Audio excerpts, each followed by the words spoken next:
إن الحمد لله والصلاة والسلام على رسول الله أما بعد أعوذ بالله من الشيطان الرجيم بسم الله الرحمن الرحيم فإن مع العسر يسرا إن مع العسر يسرا فإذا فرغت فانصب وإلى ربك فارغب قال رسول الله صلى الله عليه وسلم موضع صوت في الجنة خير من الدنيا وما فيها আল্লাহ সুবহানাহু ওয়া তাআলার দরবারে শুকরিয়া যে আল্লাহ সুবহানাহু ওয়া তাআলা আমাদেরকে পুরো একটি মাস সিয়াম সাধনা করার, সাহারি এবং ইফতার গ্রহণ করার, দিনের বেলা সিয়াম পালন করার, রাতের বেলা কিয়ামুল লাইল আদায় করার সুবর্ণ সুযোগ করে দিয়েছেন। এই জন্য মহান রব্বে কারিমের দরবারে মস্তক অবনত শিরে শুকরিয়া আদায় করছি। আমরা পড়ছি আলহামদুলিল্লাহ। সাল্লাল্লাহু আলা মুহাম্মদ সাল্লাল্লাহু আলাইহি ওয়াসাল্লাম ওয়া আলা আলিহি ওয়া আসহাবিহি আজমাইন। সংগ্রামী ইসলাম প্রিয় তাওহীদি জনতা, আজকের আলোচ্য বিষয় হচ্ছে প্রকৃত সুখী কে? Who are real happy men in the world or afterlife? দুনিয়াতে এবং আখিরাতে প্রকৃত সুখী মানুষটা কে? সুখ কি জিনিস আর সুখী মানুষটা কে? এই বিষয়টির উপরে অধ্যকার আলোচনা হবে ইনশাআল্লাহ। বুঝতেই পারতেছেন সুখ নিয়ে কথা। প্রথমে এই ব্যাপারে কথা হচ্ছে এই পৃথিবীতে ঝগড়া জাতি হাঙ্গা দাঙ্গামা, চেষ্টা প্রচেষ্টা, দৌড়াদৌড়ি ছোটাছুটি যা কিছুই করা হচ্ছে, প্রতিটি কাজের পিছনে মানুষের একটা মাত্র চিন্তা নিবদ্ধ, সেটা হচ্ছে সুখ। সেটা কি? পৃথিবীতে যা কিছু আপনি দেখেন মানুষেরা করে, এর পিছনে উদ্দেশ্য হচ্ছে সে যেন নিজে সুখী হয় এবং তার পরিবারের লোকজন যেন সুখী। এছাড়া কি অন্য কারণ আছে? থাকলে আমাকে বলুন। তাহলে এটা একটা গুরুত্বপূর্ণ বিষয় যে পৃথিবীর মানুষেরা যে কাজটির জন্য দৌড়াদৌড়ি করে, এই বিষয়টি অবশ্যই গুরুত্বপূর্ণ। এবার রব্বে কারিমের আয়াতের দিকে তাকান। 94 নম্বর সূরা, সূরা আল ইনশিরাহ 5 থেকে 8, এই চারটি আয়াতে রব্বে কারিম বলেন ইন্না মা'আল উসরি ইউসরা, অতঃপর নিশ্চয়ই দুঃখের সাথে সুখ রয়েছে। দুঃখের সাথে একবার বললেই তো হতো, আবার বলেছি ইন্না মা'আল উসরি ইউসরা, নিশ্চয়ই দুঃখের সাথে সুখ রয়েছে। তাহলে বোঝা গেল সুখটা কার সাথে জড়িত?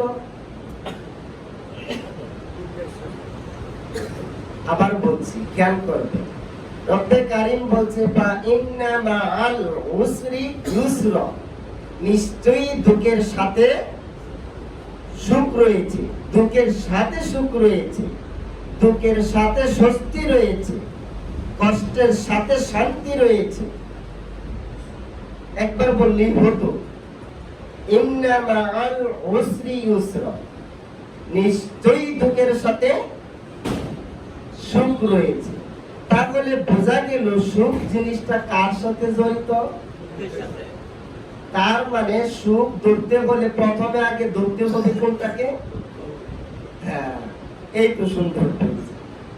এছাড়া আমি আর কিছু বুঝি না, কারণ রব্বে কারিম এইভাবে বলছে। এখন আপনি যদি অন্যভাবে বলতে পারেন বলেন, জুমার পরে বলেন বা শনিবারে রবিবারে বলেন। তার মানে বোঝা গেল সুখ পেতে হলে প্রথমে দুঃখের সাগর পাড়ি দিতে হবে। যেহেতু আল্লাহ বলেছে, কথাটা অবশ্যই গুরুত্বপূর্ণ, কথা ঠিক না? এরপরে রব্বে কারিম বলেন, যখন তুমি অবসর হবে, কর্ম থেকে অবসর গ্রহণ করবে, তুমি তোমার রবের দিকে মনোনিবেশ করো। তাহলে রাসূল আকরাম সাল্লাল্লাহু আলাইহি ওয়াসাল্লাম এমন কি বিশেষ আমল করতেন যেখান থেকে অবসর নেওয়া লাগতো? কি চাকরিটা ছিল যেখান থেকে বিরতি নেওয়ার পরে রবের দিকে মনোনিবেশ করতে হতো? তিনি তো সারাক্ষণই রবের দিকে মনোনিবেশ ছিলেন। তার মানে বোঝা গেল জোরালো ভাবে রবের দিকে মনোনিবেশ করতে হবে, জোরালো ভাবে, চূড়ান্ত ভাবে, হালকা হালকা নয়। ফাইদা অতঃপর যখন ফারাগুতা তুমি অবসর হবে, ফাংসব তখন তুমি মনোযোগী হবে। ফাইদা ফারাগুতা ফাংসব ওয়াইলা রব্বিকা ফারগব, রবের দিকে মনোনিবেশ। তার ফলে আমরা বুঝতে পারলাম রব্বে কারিমের ভাষ্য হলো নিশ্চয়ই দুঃখের সাথে সুখ রয়েছে, অবশ্যই দুঃখের সাথে সুখ রয়েছে। যখন তুমি কর্ম থেকে বিরত হবে তখনই তুমি তোমার রবের দিকে মনোনিবেশ করো। তাহলে বোঝা গেল ঝামেলা জীবনে থাকবেই, দুর্দশা থাকবেই। এখান থেকে নিজেকে গুটিয়ে নিয়ে জোরালো ভাবে, চূড়ান্ত ভাবে রবের দিকে মনোনিবেশ। প্রিয় উপস্থিতি, তাহলে আমরা জানি ইংরেজিতে একটি প্রবাদ আছে, নো গেইনস নো পেইনস। কষ্ট না করলে ক্লেশটা মিলে না, দুঃখ না করলে সুখ আসে না। যতন করিলে রতন, তাইলে যতনের সাথে রতন জড়িত, দুঃখের সাথে সুখ জড়িত, উসরির সাথে ইউসরা জড়িত। রব্বে কারিম বলেছে ইন্নামা আল উসরি ইউসরা, আগে উস তারপরে ইউস, আগে দুঃখ তারপরে সুখ, আগে যতন তারপরে রতন, আগে কষ্ট তারপরে ক্লেষ্ট, আগে সবুর তারপরে নেওয়া। কথাগুলি পাশাপাশি না? পাশাপাশি না? বুঝতে হবে। আমার আলোচ্য বিষয় কি? Who are real happy man in the world. এই পৃথিবীতে প্রকৃত সুখী কে? প্রকৃত সুখী কে? এই ব্যবসা, এই বাণিজ্য, এই রাজনীতি, এই ব্লক রাখা, এই বিদেশ যাওয়া, এই সব কিছু একটা জিনিসের কারণে মানুষ করে থাকে, সেটা হচ্ছে সুখ। আমরা সুখ চাই, আমরা শান্তি চাই। We want peace and peace. আমরা শান্তি চাই, শান্তি আর শান্তি। এখন সুখ যে আমরা চাই, এই সুখটা কি? এটা কি লাড্ডু নাকি কাঁঠাল নাকি টাকা নাকি লাঠি? এটা কি? এটা যে আমাদের কাছে থাকা লাগবে। সুখের সংজ্ঞাটা কি? পারবেন কেউ বলতে? অবশ্যই পারবেন আশা করি। কি সুখ বলতে কি বুঝি আমরা? আচ্ছা, সুখের সংজ্ঞাটা কি? আমি কারো কাছ থেকে এখনো কালেক্ট করতে পারি নাই, কোন দার্শনিকের কাছ থেকে আমি এখনো এই ডেফিনেশনটা, এই সংজ্ঞাটা আমি এখনো নিতে পারি নাই। তবে আমি আমার মতো করে একটা সংজ্ঞা তৈরি করেছি। জানি না আপনাদের কাছে এই সংজ্ঞাটা অ্যাকসেপ্টেবল হবে কিনা, খেয়াল করবেন। আমার মতে সুখের সংজ্ঞা হলো বিনা পরিশ্রমে জীবনকে উপভোগ করার জন্য ভোগের সকল উপকরণ হাতের কাছে পাওয়ার নামই সুখ। খেয়াল করুন, বিনা পরিশ্রমে জীবনকে উপভোগ করার জন্য ভোগের সকল উপকরণ হাতের কাছে পাওয়ার নামই হলো সুখ। বুঝছেন? কি বুঝছেন? খেয়াল করুন, জীবনকে বিনা পরিশ্রমে জীবনকে উপভোগ করার জন্য ভোগের যত সামগ্রী উপকরণ আছে তা হাতের কাছে পাওয়ার নামই হলো, মানে পরিশ্রম ছাড়া জীবনকে ভোগ করার জন্য যত কিছু দরকার তা হাতের কাছে পাওয়া লাগবে, তাহলে সেটা সুখ। আর পরিশ্রম করে যদি করা লাগে সেটা কিন্তু সুখ নয়। তাহলে আপনি বলবেন, একটু আগে বলেছেন দুঃখের সাথে সুখ, 1-2 মিনিট পরে বলেন পরিশ্রম করা যাবে না। কথা যেমন একটা গরমিল হয়ে যাচ্ছে, তাই না? গরমিল নয়, ইনশাআল্লাহ এখানে মিল এবং সামঞ্জস্যতা চলে আসবে। প্রিয় উপস্থিতি, জীবনকে উপভোগ করার জন্য ধরেন খাওয়া, আপনি এখন দুধ পান করবেন। আপনি যদি বাজারে নাও যান, বাড়িতে যদি গাভী থাকে তাহলে তো গাভীর কাছে যাওয়া লাগবে, যাওয়াটা একটা পরিশ্রম। আরবিক ভাই, যাওয়াটা কি? 2 দিন গাভীকে খাবার না দিলে গাভীর উলানে কি দুধ আসবে? তাহলে গাভীকে খাওয়ান লাগবে, খাওয়ানোর জন্য পরিশ্রম করা লাগবে। তো আমার তো সংজ্ঞা হচ্ছে বিনা পরিশ্রমে ভোগের উপকরণ কাছে পাওয়ার নাম সুখ। তাহলে আপনি দুধ পান করতে যাচ্ছেন, এটা পরিশ্রম ছাড়া হচ্ছে না। আপনি ভ্রমণে যাবেন সুখের জন্য, তাহলে তো আপনার গাড়িতে ওঠা লাগবে, গাড়ি দৌড়ানো লাগবে, বা অন্য কেউ দৌড়াতে হবে, এখানেও পরিশ্রম। তাহলে ভ্রমণটাও পরিশ্রম ছাড়া হচ্ছে না, খাওয়াটাও পরিশ্রম ছাড়া হচ্ছে না। আপনি সুন্দর কাপড় পরবেন উপভোগের জন্য, জীবনকে উপভোগের জন্য। এই কাপড় বিনা পরিশ্রমে আপনার পাওয়া লাগবে। আপনি যদি কিনতে যান তারপরে বাজারে যাওয়া লাগবে, কেনার জন্য টাকার জন্য পরিশ্রম করা লাগবে ইত্যাদি। তাহলে বোঝা গেল কাপড় পরেন পরিশ্রম লাগবে, দুধ পান করেন পরিশ্রম লাগবে, ভ্রমণ করেন পরিশ্রম লাগবে। অথচ সুখের সংজ্ঞা হচ্ছে বিনা পরিশ্রমে জীবনকে উপভোগ করার জন্য যত ভোগের উপকরণ রয়েছে সকল কিছু হাতের কাছে পাওয়ার নাম সুখ। মনে রাখবেন, অনেকবার ভেবে এটাকে ফাইন্ড আউট করছি, কারণ আমি কারো কাছে সুখের সংজ্ঞা পাচ্ছিলাম না। তখন চিন্তা করলাম সংজ্ঞা কিভাবে আনা যায়। এখন আপনাদের কাছে যদি অন্য সংজ্ঞা থাকে, অ্যানাদার ডেফিনেশন থাকে, তাহলে সেটা জমার পরে আমাকে দিবেন, আমি সেটা কোরআন এবং সুন্নাহ মোতাবেক আমি জাস্টিফাই করব। এবার আসুন, সুখ কয় প্রকার? সুখ হচ্ছে 2 প্রকার। সুখ হচ্ছে 2 প্রকার। একটা হচ্ছে আত্মিক সুখ, আরেকটা হচ্ছে দৈহিক সুখ। খেয়াল করুন, সুখ হচ্ছে 2 প্রকার। একটি হচ্ছে আত্মিক সুখ, মানে আত্মাগত সুখ, আরেকটি হচ্ছে দৈহিক সুখ। দৈহিকভাবে পৃথিবীর কোনো মানুষ সুখী নয়। যেমন দৈহিকভাবে বাহ্যিকভাবে অঙ্গ প্রত্যঙ্গগুলি আপনার কাছে ভালো থাকতে পারে, কিন্তু ফুসফুসে পানি এসেছে, তাহলে বিতর্কতভাবে আপনি সুখী না অসুখী? ভিতরে আলসার হয়েছে, ক্যান্সার হয়েছে, লিভারে পয়জন ধরেছে, পচন ধরেছে, তাহলে দেখা যাচ্ছে হাত পা চোখ নাক মুখ খুব সুন্দর, কিন্তু ভিতরে আলসার ক্যান্সার গ্যাস্ট্রিক ডায়াবেটিস ইত্যাদি। তাহলে কি একটা মানুষ দৈহিকভাবে সুখী? আচ্ছা, বিতর্কতভাবে তার কোনো রূপ নাই, কিন্তু সে কালা,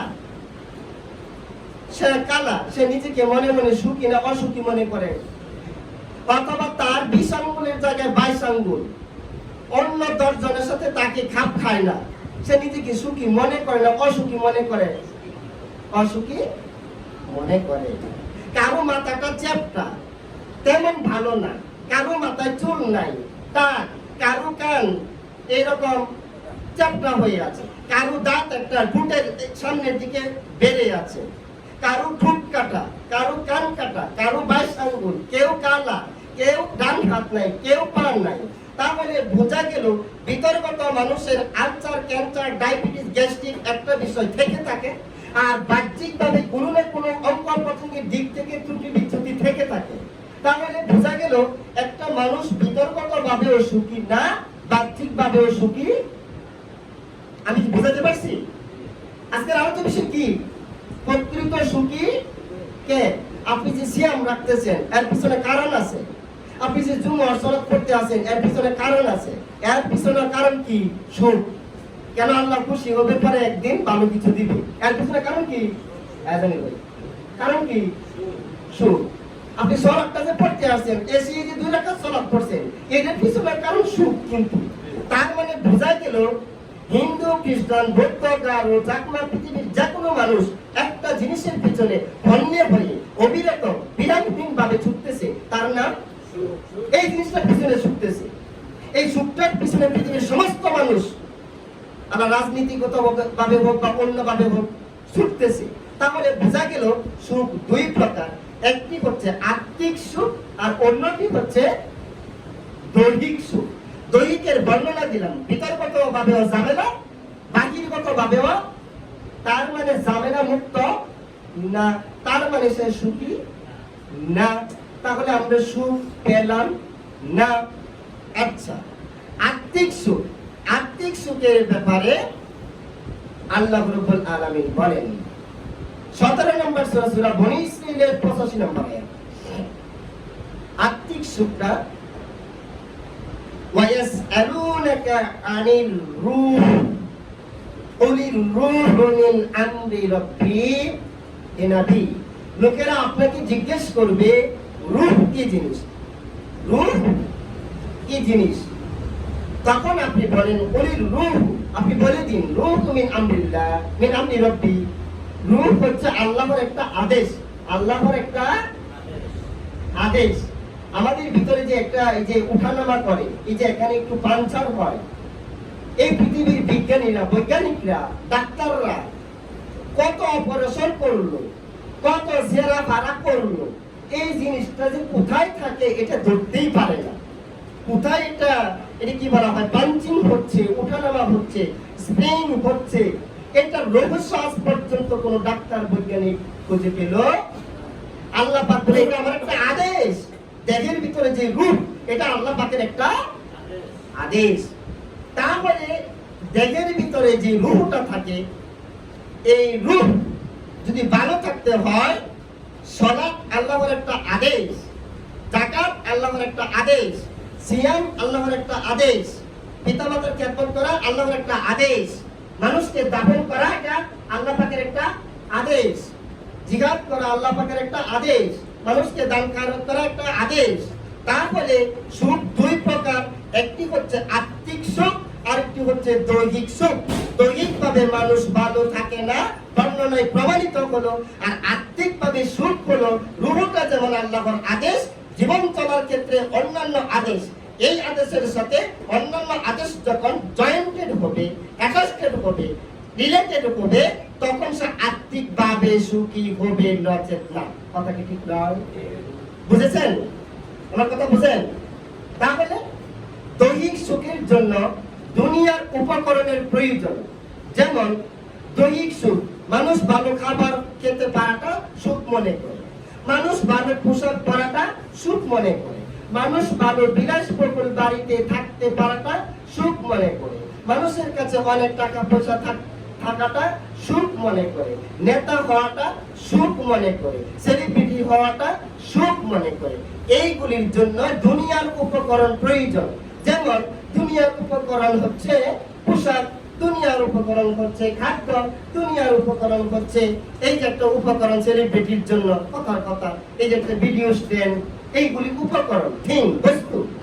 তাহলে দৈহিক সুখের জন্য দুনিয়াবি উপকরণের প্রয়োজন, আর আত্মিক সুখের জন্য আল্লাহর বিধিনিষেধ মেনে চলার সাথে জড়িত। তাহলে এবার আসুন, তাকদীরের সিদ্ধান্ত মেনে নেওয়ার নামই হলো সুখ। মনে করেন গত 4-5 দিন আগে আমি মোটরসাইকেল অ্যাক্সিডেন্ট হয়েছে, আমার হাঁটুটা ছিলে গেছে, পড়ার সাথে